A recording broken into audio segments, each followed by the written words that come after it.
Okay, so what I'm discovering so far with trading, there is a lot of information, lots of bits and pieces, and you need to track it somehow. You can't just go and trade willy-nilly because things change quickly. And you need to track what you're doing, record what works for you, record what doesn't work for you. It's essential. And I'll give you an example of something I have here. I've developed, as I trade, I'm sort of developing the things I find, things that I need to pay attention to. And it's going to be different for everyone, depending on your journey, right? Now, how does this go? Oh, that's right.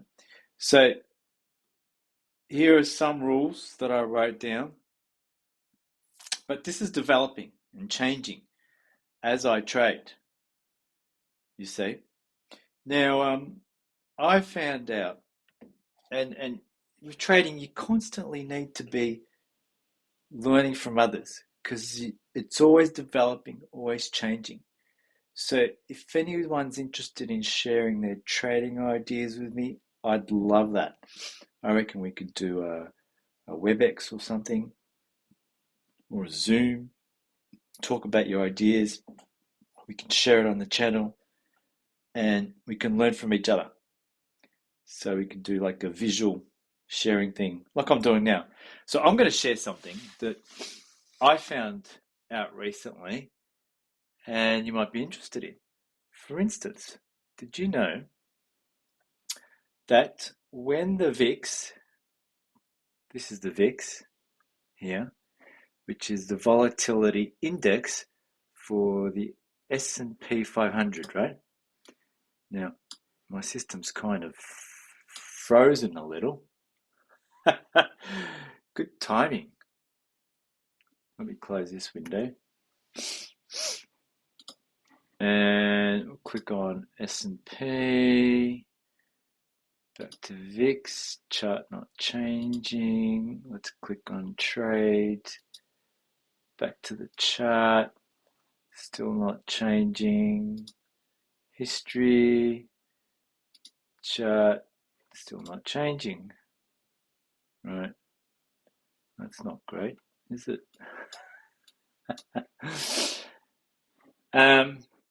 Yeah, because if I go, because hang on, this says 298. If I click on SPX, it should change to the SPX chart, but it's not changing to that chart. And I am connected to the internet, right? Right. Let's try, well, let's try typing this in, VIX. See if that refreshes the, nope, technical issues. All right, sign out, sign back in. Well, I'm recording it live, and my rule when it comes to recording is just get in there and do it, and don't dilly dally. If you get something a little wrong like that, not to worry. It all becomes part of the video because we're all busy, as you know, and I don't have editors to help me change these things and fix them up. I've just got enough time to do a short video and post it, and away you go. Maybe one day I'll be like Joe Rogan and I can afford editors and all that sort of stuff, but I'm far from that. Very far from that. So, as I was saying, if you were to take the VIX, right? If you look at the 20 mark, so the VIX at 20, what it means is when the VIX goes below 20, like around here, around here, around here, and it's going below 20 a lot lately, it means that the volatility in the market, that means the ups and downs and the action in the market has dropped, which tends to indicate that we've reached, now if you see a lot of volatility here, and if we look at the same thing on SPX at that time, it kind of means we're overbought, which means we don't expect it to go too much higher. It's like we've bought as much as we could Everything is kind of slowed down. This is sort of saying the action's slowing down. Now, if you look at here at, what is this? March 31, August 12. Let's look at those, right? Let's go March 31, here, right? You see the drop, March 31 and August 12. And you see the drop again?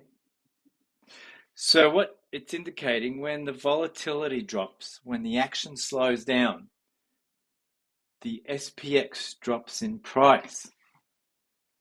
So, can you think of what trade you could do following this? Can you think of how you could make money by using those indicators? Like here, this VIX came down at below 20, start of December. Let's look at the SPX, start of December. So it's kind of dropped, it's kind of going up. You see what SPX is doing? It's going down, up, but it's staying around this kind of range.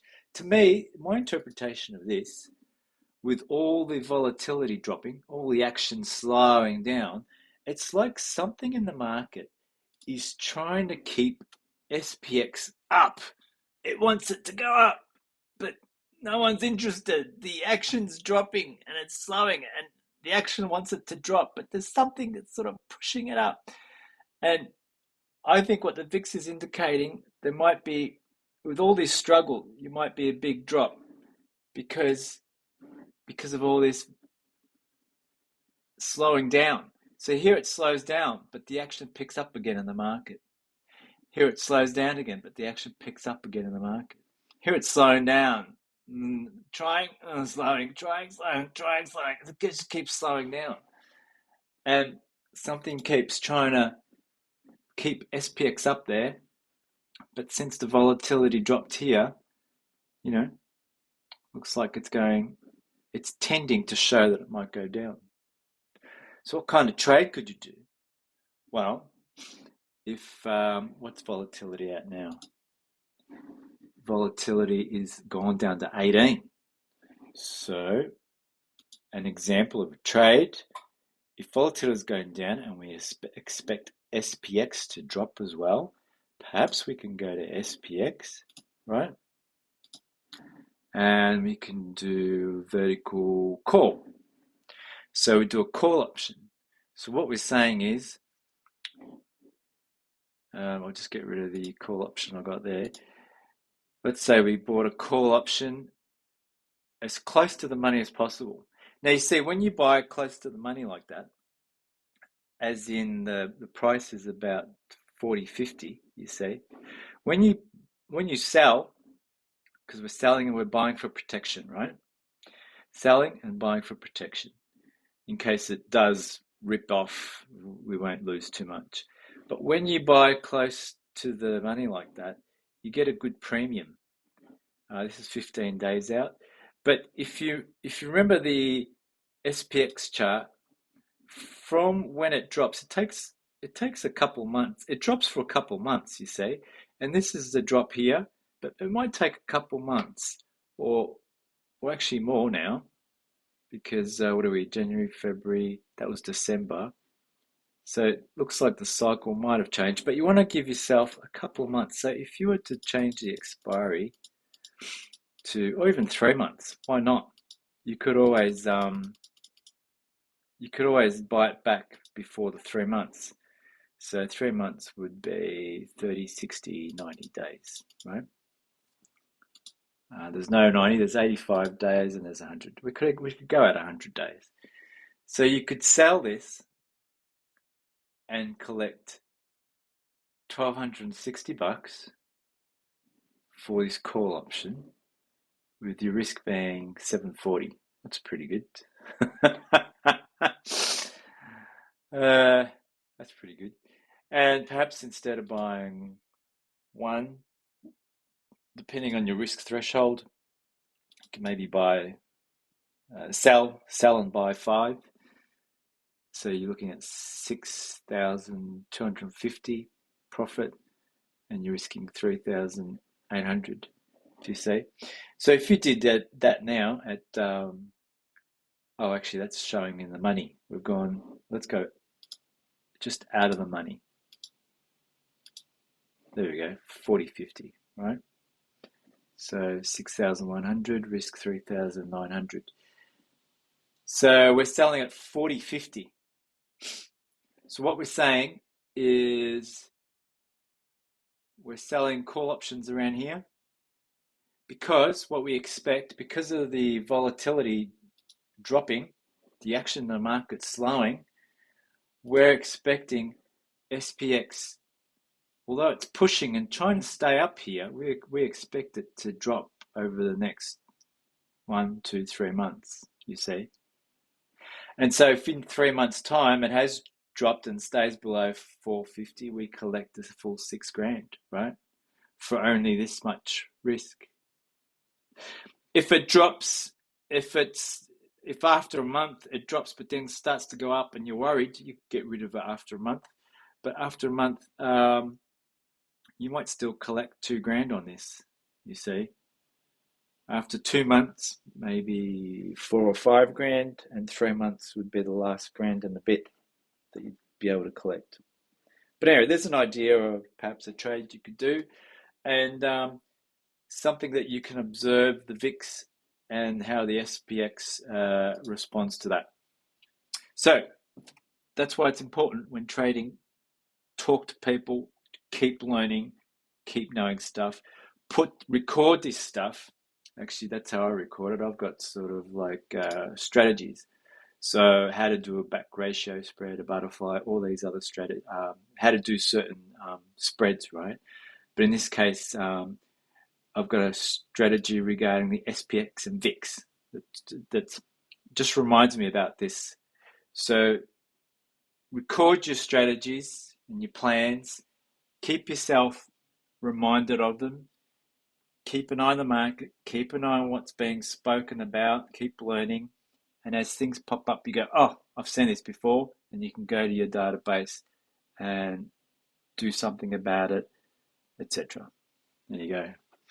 I hope that helps. Cheers.